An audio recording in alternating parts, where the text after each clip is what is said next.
tumungo tayo ngayon dito kay Alvarez, no? Si Alvarez ngayon may palusot na. Oh, si Alvarez ngayon siguro umiikot, hindi siguro makakatulog itong si Alvarez, ano? Oh. Kay Pangulong Ferdinand Marcos Jr. Ayan, mga boss. Oh, si Pantaleon Alvarez. Talagang mainit si Alvarez ngayon, mga boss. Oh, ito po ang balita. Sumagot na si Alvarez, mga kababayan. No? Dito sa ginawa niyang panghihikayat sa AFP, sa PNP, no? Sa mga kasundaluhan natin. Sabi ko nga sa inyo, lahat ng naniniwala kay Maharlika, lahat ng nadidikit dyan. Kasi di ba ano nila, Diyosa nila si Maharlika. Ang mga DDS vloggers, DDS, yan.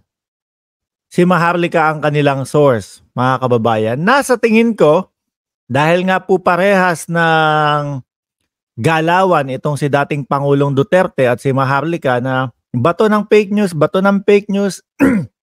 tingin ko, mga bossing, tingin ko lang at base lang po sa pagkaka-analisa ko nung bagay-bagay at galawan nila, baka si Pangulong Duterte ang nag-uutos din dito kasi nakita nyo naman parehas ng pamimeke, parehas ng pagpepeke ng balita.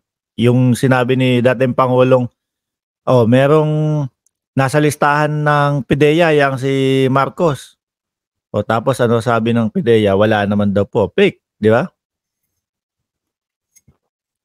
Yung estilo nila ngayon, mga bossing, puro pekean na lang ng pekean. Ito si Alvarez, sumagot na daw po, no? Ngatog-tumbong nito.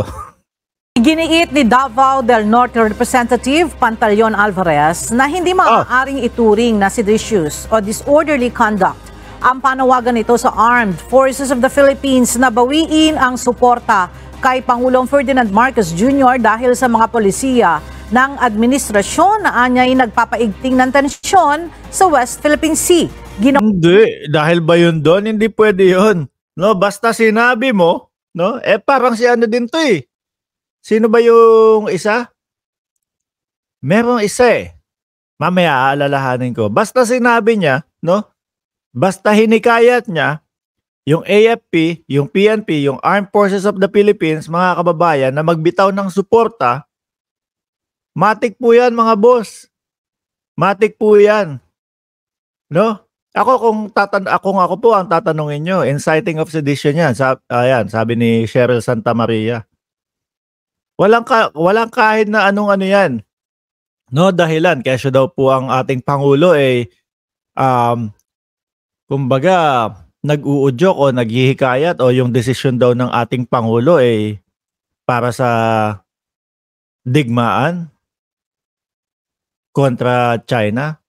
Umpisa't-umpisa pa lang po, mga kababayan, ang lalaban ng ating Pangulo kasama ng gobyerno ng Pilipinas ngayon ay hindi pala buo, no? yung iba pakit lang yung iba punta lang doon sa PBA, suot ng nakasulat dito West Philippine Sea something. Pakyut lang pero ngayon hindi mo marinig, mga bossing. Civil war ang gustong palabasin ni Pantaleon Alvarez. Yung iba suot lang ng West Philippine Sea dito, nood ng basketball doon sa pero ngayon wala, hindi mo maringgan talaga, no? Kumbaga pakyut lang kunyari lapit na election, puro kami re-electionist. Kailangan magsalita kunyari, no? Nalaban, pero totoo, wala tayong naririnig sa kanila. Karapatan ng mamamayang Pilipino ang ipinaglalaban ng ating presidente. Teritoryo ng mamamayang Pilipino at ng Pilipinas ang pinaglalaban ng ating presidente.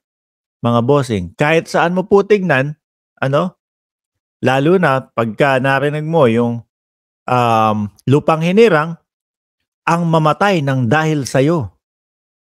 Yan, mga boss. Ang sarap pakinggan yan, Napakasarap pakinggan. Pero kapagka hindi mo isinasapuso, ay nako, grabe.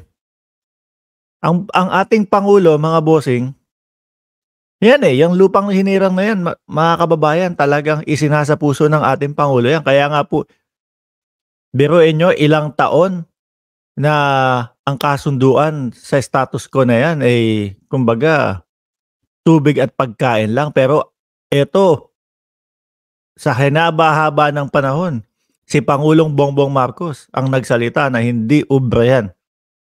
Hindi namin papayagan yan. Tumitindig. Diba? Sabi ni Sir Romeo Gonzales, tama si President Bongbong dito kahit dati akong dilawan. Ayan. Pinklawan, sir. Pinklawan, sorry.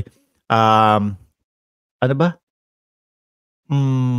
Ano pangalan nila ngayon? Nakalimutan ko. Pagka ganitong kaaga po kasi, talagang, kakampink. Ayan. Hindi ko na kasi sila tinatawag ng dilawan o hindi ko na tinatawag ng pinklawan. Kakampink na. No? Dahil humahanga ako dun sa respetong ibinibigay nila sa ating Pangulo at doon sa suportang ibinibigay nila sa ating Pangulo. Kaya dapat suklian din natin ng respeto, no? Yung mga kakamping. Sabi nga nila, mas masahol pa itong mga DDS kaysa sa kakamping. Yung mga kakamping sa simula't simula, natapos na yung eleksyon, 2 linggo lang tumagal na kontra sila. Ngayon, okay na. No? Kapag ka nakita nila na okay ang ginagawa ng Pangulo, ano sila? Suporta. Yun ang tunay, mga kababayan. Kasi po, ang kakamping po ay opposition ngayon. Di ba? Opposition. Pero tunay na opposition mong masasabi.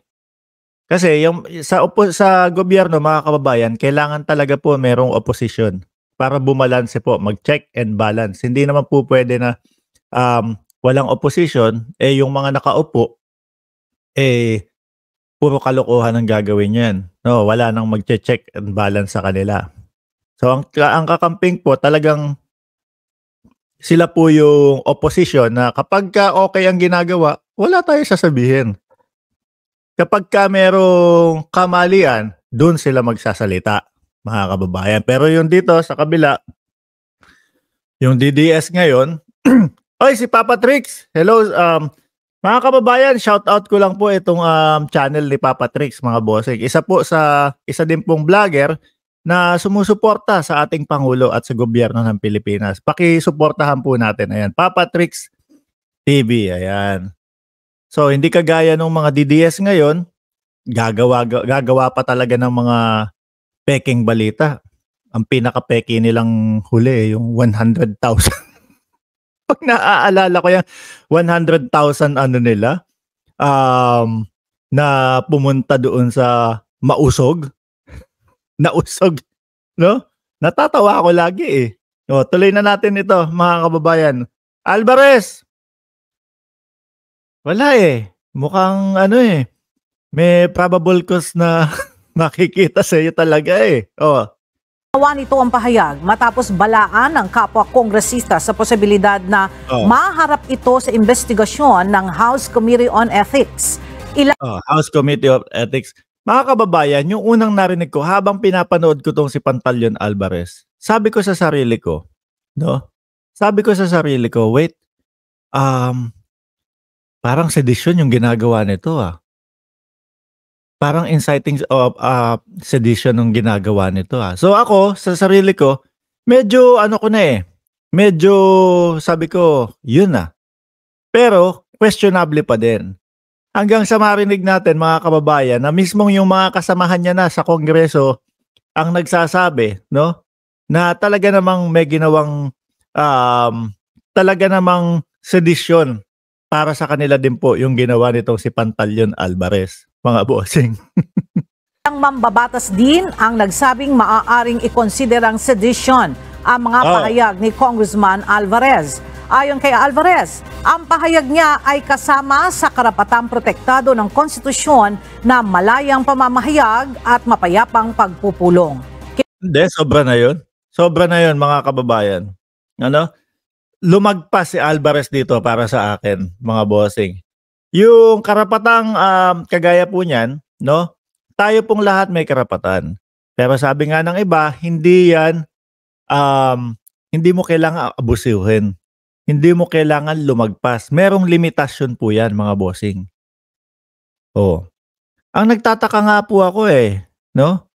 Dating House Speaker, itong si Alvarez, kung di ako nagkakamali. Tapos ngayon congressman. Araw-araw sa ginawa ng Diyos, batas ang pinag-uusapan dyan nila, mga bossing. Ewan ko kung bakit lumalagpas pa din siya doon at talagang siguro talagang puyat na nung gabi na yon, no? Gusto nang umuwi, kagaya ni Pangulong Duterte. Ano sabi?